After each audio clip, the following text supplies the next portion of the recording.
What's up, ladies and gentlemen? It's Brennan. I'm BManX45, and today we're coming at you with another video. We have another deck profile for the BT15 format. This is Millith Loop. I've always been interested in Millith. I never get to play Lilithmon as much as I would love to. It was one of the cards I really wanted to play when I got into the game, which was about between BT4 and BT5. And I never really got to play Lilith in glory days, and I've always wanted to play that deck. I was really interested in Millith. I watched Mario's deck profile, but I didn't really like all the choices in that deck. I've been testing around with it. This is actually pretty much the same deck as Alex Mock, who did second place at the regionals back on March 16th. So shout out to him. He's part of the Brick City Discord that I'm part of. Really great guy. And I talked to him a little bit about the deck, and I kind of got some clarification on some things I didn't understand. I was like, oh, that was actually really good. And so we'll go into that, and we'll talk about the deck profile. And hey, if you enjoy this type of content, be sure to smash that like button, comment down below. We'd love to hear your thoughts. Subscribe to the channel, and hit that bell for notifications so you miss a single minute of the fun. Okay, so we have our eggs. Our eggs are Digimon, which is when one of your other Digimon is deleted, this Digimon gets plus 2,000 for the turn. Just makes a big body. You're going to be deleting a lot of your other guys, so it comes up and gives you a big body. And you do this because you play all Guillemons and they Digivolve for one if it's not on a Digimon. So we start out, we are playing 3 of the Guillemon from EX4, which is on play. The total number of cards in both players' trashes is 20 or more. This Digimon gains Rush, so you can gain Rush attack. So if you do manage to go aggro and get through their security, you can just, go for game, right? You don't always have to mill. You could potentially win the game what people would say the legitimate way is, but I like mill. Mill's fun. Not fun for your opponents, though, so your friends probably won't like you that much. We play 3 of the EX3 Guillemon, which is Digivolve again from a Digimon for 0. So this is why you want to play the Digimons. Delete one of your opponent's Digimon with 3,000 DP or less. If no Digimon was deleted by this effect, both players trash the top 2 cards of their deck. So this is a good on-play one. He's 4 on-play, but you can play him with certain effects. So he's great that way. And then when he dies, you just mill. And the Guillemon gains you memory, keeps you from passing turn. If this card was deleted by an effect, gain a memory on deletion.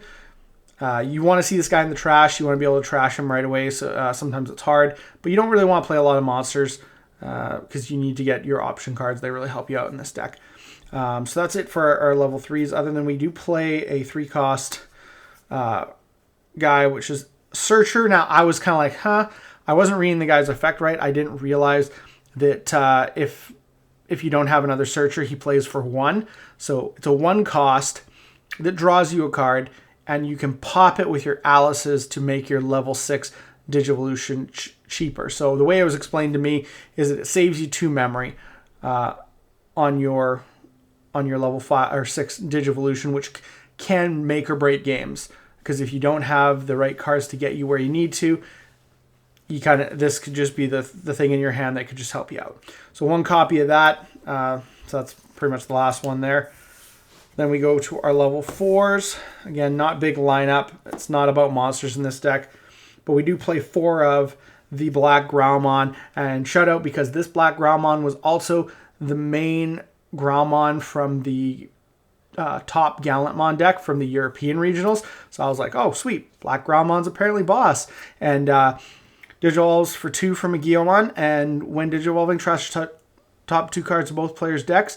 You may return 1 Guillemon or Growlmon, or sorry, 1 Guillemon or 1 card with Growlmon or Gallantmon and its name from your trash to your hand. And it's on deletion inheritable is the same thing. So he's always adding pieces back. So it's good to mill, even in a Gallantmon deck, and it's good to mill in Millith, obviously. We play 2 Growlmon from EX3, which is errated, so it's actually when Digivolving, not on deletion. Again, Digivolves 2 from Guillemon. Delete one of your opponent's Digimon with 3,000 or less. If no Digimon was deleted, trash top 2 cards. And then it has an inheritable when attacking once per turn. You may delete one of your other Digimon to have this Digimon gain security attack +1. Doesn't come up much, but I mean, if you have the cards, you could obviously do that, especially if you can pop a Guillemon that gives you memory or mills. That's it for our Level 4s, level 5s, we just play this guy, WarGrowlmon. When digivolving, you know, digivolves 3 from a Growlmon. That's why we play this line. Both players trash the top 3 cards of their deck. Then if a player has 5 or more cards in their trash, which is usually always the case, especially if you have the level 4s,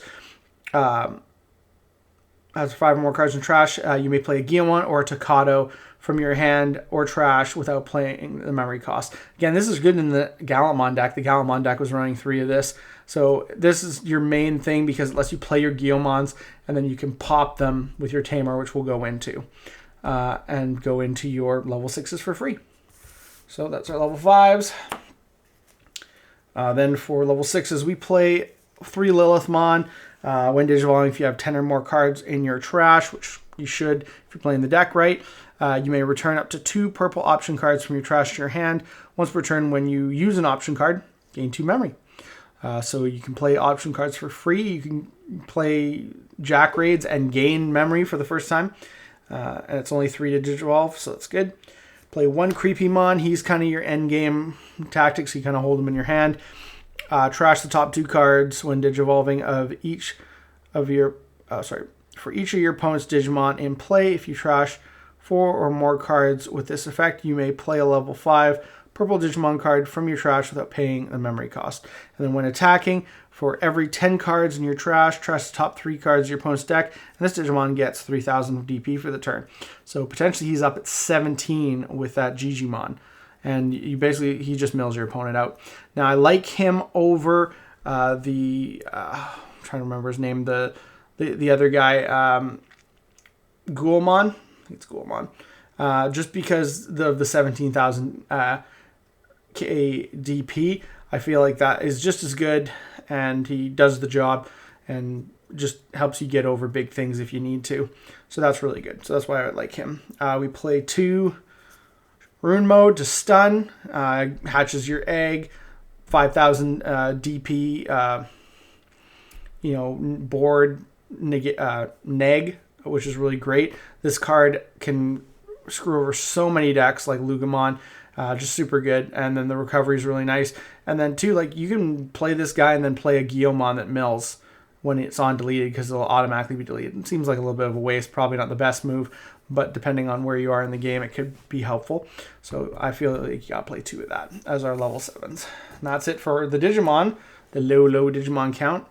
Play 3 Alice as our Tamers. When one of your Digimon would digivolve into a level 5 or 6, you may delete one of your Digimon to reduce the Digivolution cost by 3. So this makes it so that you can have your level 6s for free, basically, from once you get your level 5, because the WarGrowlmon's almost always going to get you a Guillemon. Play 3 of it so you can see it. It's 2 costs, not that bad. I was thinking about playing a copy of Io from the starter deck, and that's because I have certain cards that I don't really want to see in my hand. But honestly, this is good enough. The Io is just not necessary. Just don't, sometimes it's hard to play more than one of these. So just, yeah, it's good. It's good like it is. So that's it for our Tamers. We have our option cards. 1 Calling from Darkness. It's limited to 1. It's broken. You delete one of your Digimon and then return 2 your purple Digimon from your trash to your hand. Play 4 Jack Raid, which is usually always going to gain you at least 2 memory if you play it right. We play 4 copies of Miss Memory Boost, super important, getting all that memory. And trashing cards is always nice because it sets up other things. Play 4 copies of Wisdom Trainings, so you can reduce your Digivolution cost to nothing. So usually you're only digivolving for basically a lot of the time you only be digivolving for the WarGrowlmon. So if you have at least 3 memory, you're good to go basically. And then you can basically reduce the cost with the Alice of your level 6 to nothing. We play 3 copies of Glaive, which is great because it gets cards back from your trash to your hand, especially if you need them, and gets you more memory. We play 2 copies of Purple Memory Boost. 2 copies of Rivals. This is the card that I was saying, I'd love to not have this in my hand.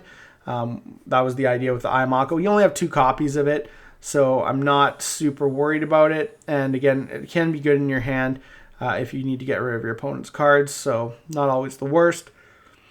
And then that helps you add things that you need back to your hand, like the WarGrowlmons you need. So you just go ham with the mill. And then 2 Death Slingers, again, good removal and adds memory when it's milled. So that is it for the deck. Options galore. Your opponent's going to be hitting all those options out of security. So basically, you got to be careful. And then, you know, the memory gain is nuts in this deck. You can sometimes gain like, you know, 4 or 5 memory at one time. And then basically you're just trying to not really interact with your opponent, but just get the game done as fast as possible, getting the mill done. You do have to be careful with cards. You don't mill yourself out before you can mill them out. So it does take a lot of combos and, you know, knowing what you've done. I personally like using dice to count as I mill, so I know how many cards I've milled so that I don't go overboard. So that's always an option too, and it's good to keep track of what you've milled from your opponent too. That's the deck, guys. Let me know what you think. Again, big shout out to Alex Mock. You know, he took 2nd place at the Core TCG Regionals. Really great deck, and I'm having a lot of fun with it. I do like it. Your friends might not like it, so you might not have any friends after you play this deck, but you will have a fun time. Looks like that's all the time we have for this video. Thank you very much for tuning in. We hope to see you in the next video. As always, have a wonderful day, and that's all for now, folks.